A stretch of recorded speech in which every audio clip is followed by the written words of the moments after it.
Hello, kindergarten students. It's Mrs. Belatash back here, and we're going to do our next lesson together. And I always like to start our lesson with kind of a little review about what we did last time. So we learned some really important words. So one of the words that we learned was the word observe. Observe means to look really closely, but not just using your eyes, right? We can observe the whole world using our 5 senses. And then we learned about the word wood. Wood. And wood comes from a tree. And we learned about all different types of wood. We learned that wood is a material. Wood is a material, and material is one of the things that we're going to really start learning about. How we describe different materials and what are some of the properties of other materials. Oh! And here's the word properties right here. Properties does not mean like these scissors belong to me, they're my property. No, it means how we describe something. So I have curly hair and I have brown eyes and I'm wearing a red shirt. Those are some of my properties. So how we describe something is that's what we're talking about when we talk about properties. And when we talked about properties, one of the most important things we talked about last week was a property of texture, whether it was soft or smooth, hard. So texture was a property that we talked about last week. And then another important word is the word to compare. When we compare things one thing to the other. So we could compare this pen to this pencil. So they're both almost the same size, but they're different colors. This one writes with lead or graphite, and this one writes with ink. So when we compare things, it helps us notice differences. It helps us notice properties. Okay, now we're going to start with our today's lesson. We're going to start today with a new word, and the word is communicate. And I'm going to put it right here in my word wall. Communicate. It's a kind of a big word. Let's clap it. Communicate. 4 syllables. Communicate. Communicate. Communicate means to share information. So I can communicate with you by telling you something. I could communicate with you by writing something down. And boys and girls, when we write in our science journal, we are communicating what we're learning. So last week, when we drew a picture and we wrote something about the chair, we were communicating that we understood where does wood come from and that we know what is made of wood. You were able to communicate. So communicate is a very important word in science. So we're going to start our lesson today with this focus question. What happens when wood gets wet? Woo! So you know what? I just communicated to you that we're going to be using some water today. So do you see how communication works? I can tell you, but I can also write it down. All right, let's get started. All right, so boys and girls, I want us to take out our 5 pieces of wood. So remember, we can compare them to each other. This one kind of looks like oatmeal. To me, it looks like oatmeal. And this is particle board. The brown one, the darker one, is redwood. You might have one that's a little lighter than this, and it would be cedar. But redwood or cedar, they're very similar. This one is very soft. This is the basswood. This stripy one is plywood. And this one is pine. And each one of them come from a different tree, except, of course, particle board, and plywood. There is no such thing as a particle board tree or a plywood tree. Okay, so what I want you to do is I want you to pick the particle board, the one that looks like oatmeal, and the redwood or the cedar, the darker ones. Okay, and I'm going to put the other woods aside. Now, I want you to get a little cup. Now, I gave you a cup, but if you lost it, it's okay. You just need a little cup with some water. And you're going to use your eyedropper. Okay, so get all these materials together and then we're gonna get started. All right, so this is an eyedropper and I wanna show you how you use it. So remember when we were talking about properties? So one of the properties of the eyedropper is that it has a soft, flexible end. It's really soft and I can squeeze it. And when I squeeze it, the air that's inside this end gets pushed out the other end. There's a little hole here. And so when I squeeze it and then I put it in water and then I let go of the bulb, and I didn't drop the bulb, the whole thing, I just stopped squeezing it. Now I have some water up in my dropper. So let me show you again. I squeeze the flexible tube, the bulb. I put the tip in the water and I stop squeezing. And then the water goes up into the tube. Okay, so now we're going to take some water and I want you to drop, just try to do one drop. Actually, let's practice. Let's practice just dropping, having drops of water. Not the whole thing, just a few drops. Say you have to squeeze it gently. That's a property, right? Squeezing it gently. I'm describing something that's a property. So I'm just gonna squeeze it and just one drop at a time is gonna come out. Okay, so now we know how to do that. I'm gonna take the redwood or the cedar and I'm gonna put one drop of water on it. And I'm gonna put one drop of water on the particle board. I'm gonna set it aside. Oh, I'm gonna take off my glasses so I can look really closely. Boys and girls, it's interesting. First of all, do you notice that the water is like a little bubble on top? And second of all, it kind of looks like a magnifying glass. Okay, now I'm gonna take the wood pieces and I'm gonna sit them up on their ends. And I'm gonna do the same thing. I'm gonna put my eyedropper in. I've got some water.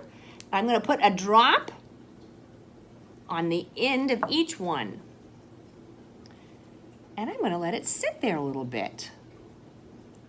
I see again that the water is like a big bubble. It's sticking together, even though it is making the wood a little wet. Oh, on this one, it's starting to sink in. I see it starting to sink in. This one is still sticking on top. Boys and girls, I want you to notice something. I'm doing a super close-up of these two different types of wood. On the redwood, the water soaked into the end. But on the particle board, do you see the water is still like a little bubble, a little bead. It's a bead of water, and it's still sitting just on the top. It is not soaking in. Wow. When I compare that, I see that there's a difference. Yeah, they're different colors. They're the same size, but the way that water interacts with the two types of wood is different. Okay, so boys and girls, now I'm going to put a drop of water on some other samples. That's the pine. That's the plywood. That's the basswood. Let's see, did I get anything on the pine? Not the pine, the plywood. Okay, now I'm gonna watch them a little closer. What's happening to the water? The plywood, it seems like it's sinking in. It's spreading out. The pine, oh, the basswood, look how the water is soaking in. Isn't it interesting that they're all acting a little different? Okay, so kindergartners, we looked at what happened when we put water on wood. Now I want to see what happens when we put wood on water. So I have all of the wood samples, and boys and girls, I have a clear plastic bin here. You probably don't have one of these at home. So if you would like, you can watch me do the experiment, and then later on, you could play with your wood in the sink, and you could do the experiment on your own. Don't forget to do it though, because it's really fun. Okay, so what I want to do is I want to take one of the pieces of wood, and I'm just going to put it in the water. What's happening to it? Well, maybe it's getting a little wet, but it did not fall to the bottom of my tank, did it? It stayed on top. Does anybody know what that's called when the wood is on the top of the water? It's called floating. This wood is floating. Okay, so I wonder if the next wood is also going to float. Okay, I'm going to try this white one, the basswood. Ooh, it's also floating. Okay, so the particle board floats. One thing I'm noticing, do you see that the particle board floats a little lower in the water than the basswood does? That's interesting. Okay, and the basswood is also floating. Okay, so we're comparing different types of wood and what happens with it. I'm going to try the plywood. The plywood is floating. The plywood floats too. I'm wondering, and I like to turn it in the water to make it the colors become more beautiful. Look how pretty and stripy that wood is. I'm noticing that still the particle board is a little lower in the water than the others. Okay, so now I'm wondering if we can make a prediction because I'm starting to see a pattern here. It appears that wood floats. So I'm going to try redwood. Ah, it floats. Just like what I predicted, right? I'm starting to see a pattern. It looks like pieces of wood float. I'm going to try this one. Wow! So I see a pattern. I'm comparing things and I see a pattern. I see that when I put wood in the water, the wood floats. All right, so boys and girls, I got interested in something from that wood. I noticed that all the wood floated. But I was also wondering, like, this is all the same size. I wonder if wood that is different sizes will float, different shapes. So, when I want to know something, I do an experiment and I find out. So, I found a piece of wood that's a different shape. This one is a hemisphere. It's not a whole sphere, it's a hemisphere. I'm going to put it in the water. Ah, it floats! It floats! Even, doesn't matter which side I put it in. Okay, the hemisphere, so different shapes, float. This is a spool, like a wood spool for thread. Ah! It floats. Even if it has a hole in the middle, it floats. All right. This is a really big piece of wood. I don't know if it's going to float. That big piece of wood floats. So boys and girls, I think that we've discovered something. Wood floats. I wonder if I can get something or find something that won't float.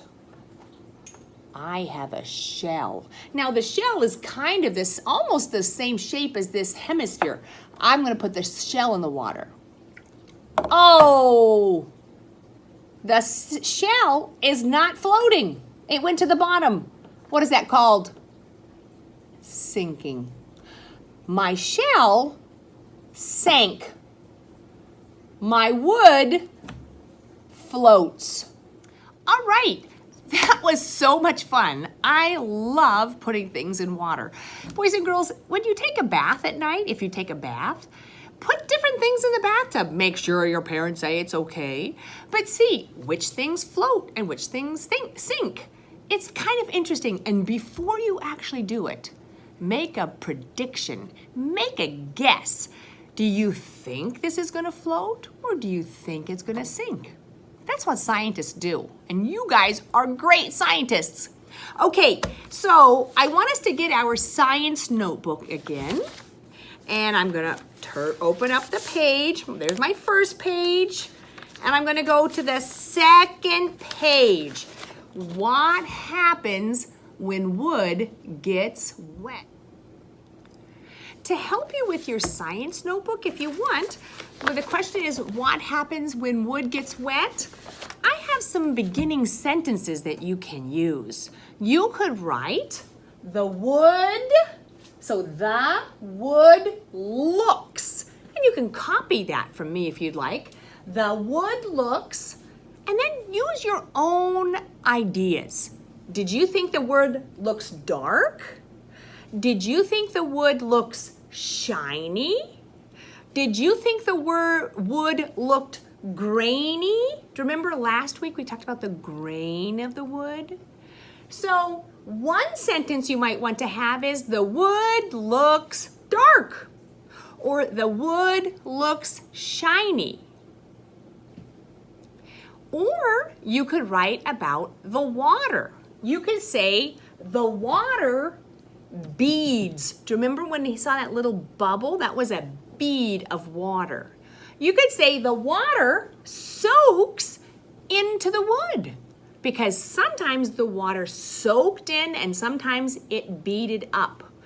You could say that the water rolls off. So boys and girls, this is what I wrote. I wrote the water beads. And then I drew a picture. I drew a picture of the wood, and this is the bead of water that I drew on top of it.